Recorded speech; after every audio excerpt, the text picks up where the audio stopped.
Bonjour à toutes et à tous et bienvenue dans cette édition du journal.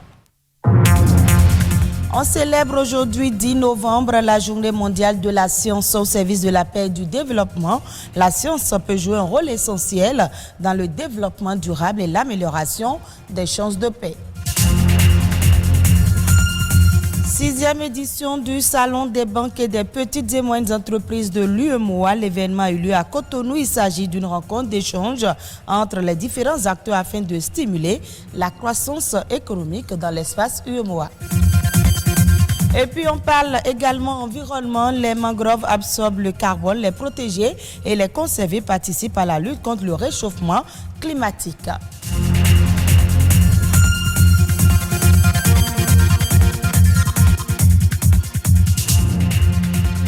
Aujourd'hui, 10 novembre, c'est la journée mondiale de la science au service de la paix et du développement. Cette date a été retenue pour montrer la façon dont la science peut contribuer à réduire la pauvreté, à protéger l'environnement et à améliorer la qualité de vie de tous. La place de la science dans le développement, c'est dans cet élément. La science contribue beaucoup au développement et sans la science, on ne peut rien. Elle est au cœur de l'action humaine, pertinente dans la vie quotidienne mais méconnue. La science, cette connaissance exacte, universelle et vérifiable, exprimée par les lois. C'est ce qu'on appelle la science fondamentale, où vous trouvez des formules, mais vous ne savez pas à quoi ça va servir demain. Mais ça peut toujours servir à quelque chose. Quand un mathématicien, par exemple, trouve des théorèmes qu'il démontre, il est dans la science fondamentale. Maintenant, une autre catégorie de la science, c'est ce qu'on appelle la science appliquée. C'est ce que nous faisons le plus souvent au Bénin. Donc, quand je travaille sur ça, à la fin, le résultat, c'est que je puisse trouver des recommandations. À partir de ce moment, je suis en train de faire ce qu'on appelle la science appliquée. Vous voyez? Maintenant, il y a ce qu'on appelle la recherche-développement. Vous êtes dans une entreprise et vous avez des problèmes de qualité, de conservation, même de vente de produits. Et puis, vous faites des recherches pour dire comment on va faire pour pouvoir fabriquer des produits de qualité ou bien pour pouvoir vendre des produits. Là, vous êtes dans la recherche et développement. Ainsi donc, avec la science, on cherche à expliquer les faits ou les phénomènes observés et à déterminer les causes. Une démarche qui fait de la science un moteur du développement économique et un atout pour la promotion de la paix et le développement. Il y a des conflits parce qu'il y a des problèmes de ressources. Les gens n'arrivent pas à distribuer correctement les ressources. Il y a certains qui se sentent lésés et s'ils ont les moyens de prendre des armes ou bien de faire du terrorisme, ils le font. Donc fondamentalement, les causes des conflits, on peut les lier à la science. Donc ce qui veut dire que si on fait des recherches et on dit comment faire de telle sorte que tout le monde profite de l'économie et qu'il n'y ait pas de problème, à partir de ce moment, on est en lien direct avec la paix. La journée mondiale de la science au service de la paix et du développement se veut donc une initiative du système des Nations Unies qui interpelle les gouvernements, les entreprises et la communauté scientifique à collaborer pour accélérer le développement. Ce 10 novembre, c'est également la journée mondiale de sensibilisation aux tumeurs neuro-endocrines. Une occasion pour sensibiliser le grand public et les professionnels de santé, améliorer l'information sur ces maladies ainsi que la prise en charge des malades. Les tumeurs neuro-endocrines constituent un groupe de tumeurs susceptibles de naître en tout point de l'organisme et caractérisées par leur capacité à sécréter des hormones. Ces tumeurs sont rares. On estime que l'incidence annuelle de cette maladie est de 2 à 5 nouveaux cas par an pour 100 000 personnes. L'âge de survenue se situant le plus souvent entre 40 et 60 ans. Cotonou a abrité du 5 au 8 novembre dernier la 6e édition du Salon des banques et des petites et moyennes entreprises de l'UEMOA, placé sous le thème « Commerce intracommunautaire et compétitivité des PME dans l'espace UEMOA » dans un contexte de crise sécuritaire et sanitaire Covid-19. Cette rencontre de partage vise à intensifier les échanges entre les PME et les institutions bancaires afin de stimuler la croissance économique au sein de l'espace UEMOA. François Zissou et Ulvaeus Balogun pour plus de détails. Une plateforme annuelle et tournante pour permettre aux petites et moyennes entreprises de l'espace UEMOA de passer en revue leurs difficultés. Difficultés liées à la gouvernance, à l'accès au financement et au marché. Ici, c'est le salon d'affaires des banques et des petites et moyennes entreprises de l'UEMOA. Le salon des banques et PME de l'UEMOA est dédié entièrement aux PME de l'espace UEMOA qui voudraient se questionner elles-mêmes sur leur bonne gouvernance, sur les astuces pour développer les activités. Mais pour cette année particulièrement, c'est pour développer le commerce intracommunautaire et aussi chercher à être compétitif. Et ce salon vise effectivement à discuter sur les mécanismes de financement inclusif, aussi bien pour l'agriculture familiale, pour l'agriculture, l'agrobusiness, mais aussi quel financement pour l'entrepreneuriat social. Et nous allons également parler des dispositifs communautaires pour accompagner les PME. Ce cadre d'échange, de mutualisation et de réseautage entre les PME et les institutions bancaires entend donc stimuler la performance et la croissance afin de contribuer à la création d'emplois. Donc c'est une rencontre entre les PME et l'ensemble de leurs partenaires, dont les banques et les autres structures d'accompagnement, les SFD et éventuellement même les États. Parce que le rôle du salon, c'est d'apporter aussi des réponses aux questions que nos gouvernements se posent sur comment accompagner les PME de notre espace UEMOA. Et vous savez que nous sommes dans un contexte de crise sécuritaire et sanitaire et les PME peuvent apporter des solutions aussi bien aux États mais aux institutions communautaires.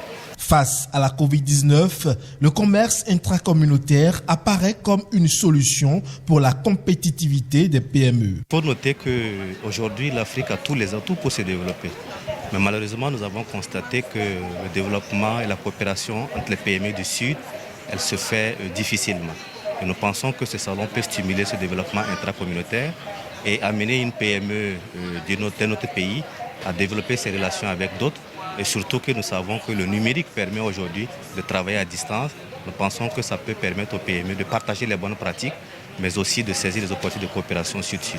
Ainsi, pour garantir leur compétitivité, les banques et les PME sont appelées à intensifier les échanges sur des projets innovants, gage de la croissance économique au sein de l'espace UEMOA. On parle maintenant environnement, caractéristiques des zones tropicales humides baissées par les marées. Les mangroves sont une niche écologique, mais elles sont souvent défrichées pour aider à construire des bassins à curvettes ou servir de bois de chauffage. Aujourd'hui, les mangroves, encore mal connues, peuvent être mal considérés et vus comme des lieux sans intérêt. Pourtant, le tourisme balnéaire dans les mangroves est une source de valeur ajoutée au développement local. Ebenezer Arwandino, expert en mangroves, nous parle ici de l'importance des mangroves pour l'écosystème. Ici, nous sommes en face de l'espèce Avicennia germinans. C'est l'une des espèces phares de mangroves. Et c'est une espèce indicatrice de salinité dans un milieu. Quand vous voyez ça dans la mangrove, vous pouvez être sûr que la salinité est élevée à ce niveau. Et c'est ça qui guide même les femmes quand elles veulent faire le sel. C'est dans ces milieux-là que ces femmes identifient ces arbres et c'est là qu'elles raclent le sol pour pouvoir faire le sel. Donc c'est une espèce très importante pour les populations. Elles aiment ça. Et quand vous voulez faire un reboisement à succès, il faut forcément associer cette espèce et ne pas faire que l'autre espèce qui est le Rhizophora racemosa qui est facile à planter. Ici, nous avons fait la pépinière où on a récolté les graines, on les a mis dans des sachets et il y a eu un suivi. Déjà, nous avons 4 feuilles. Là, ça veut dire que c'est prêt. On peut aller remettre ça. En fait, on peut aller faire le reboisement avec. On essaye de recréer l'écosystème qu'il y avait pour que de façon durable nous puissions nous projeter dans le développement. Je crois que c'est dès le bas âge qu'il faut reformater le citoyen de demain qui va comprendre que les zones humides ne constituent pas un dépotoir mais une richesse qu'il faut protéger et préserver. Je crois que les enfants sont les mieux placés pour prendre cet héritage-là. Nous sommes les défenseurs de la mangrove. Suivons à présent les autres faits marquants de l'actualité nationale en bref et en images. La nation en bref, c'est avec Ulvaeus Balogun.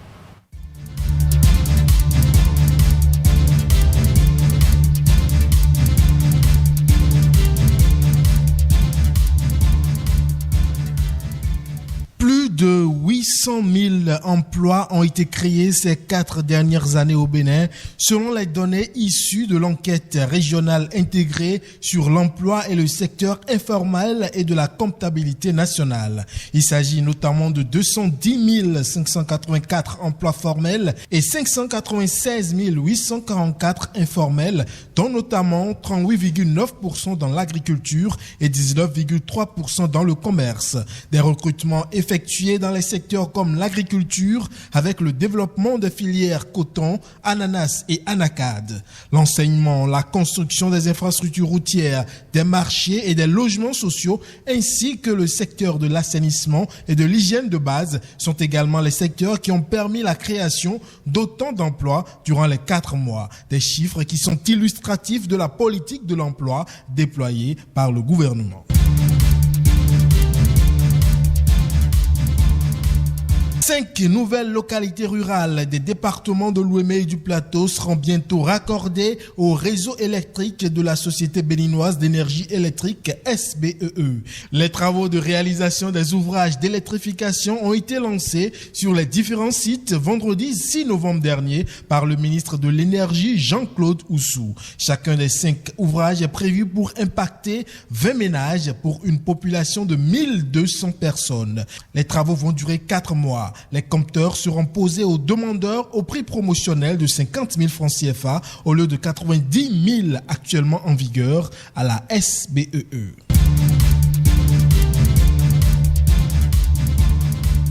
Et puis à partir du 13 novembre prochain, l'agence béninoise du service universel des communications électroniques et de la poste ABSUCEP va procéder au lancement de l'édition 2020 du Bénin Digital Tour. C'est une caravane qui va parcourir 50 communes du Bénin et procéder dans chaque commune à la formation des collégiens, étudiants et enseignants sur le numérique. Les agents de l'administration publique, le personnel des ONG, les commerçants, les artisans et les autres entrepreneurs seront également formés au niveau des points numériques communautaires. Les activités du Bénin Digital Tour 2020 sont regroupées en 2 phases, à savoir les formations et le cybercentre mobile. Elles prendront fin le 31 décembre prochain.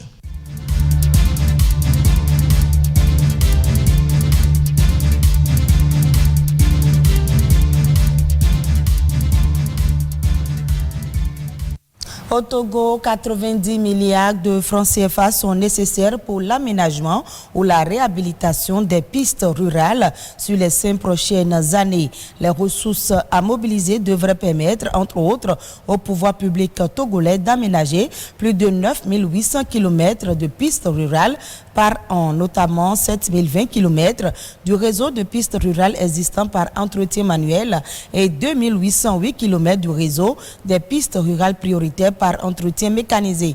L'annonce a été faite au cours d'une récente rencontre avec différents acteurs. Notons qu'au Togo, 75% du réseau des pistes rurales sont en bon ou moyen état.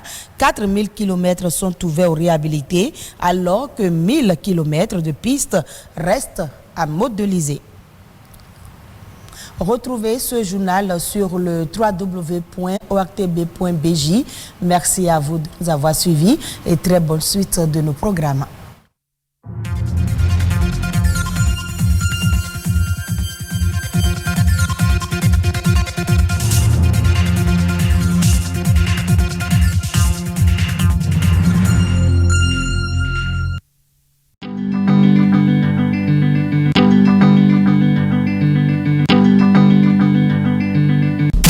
L'ORTB se rapproche encore.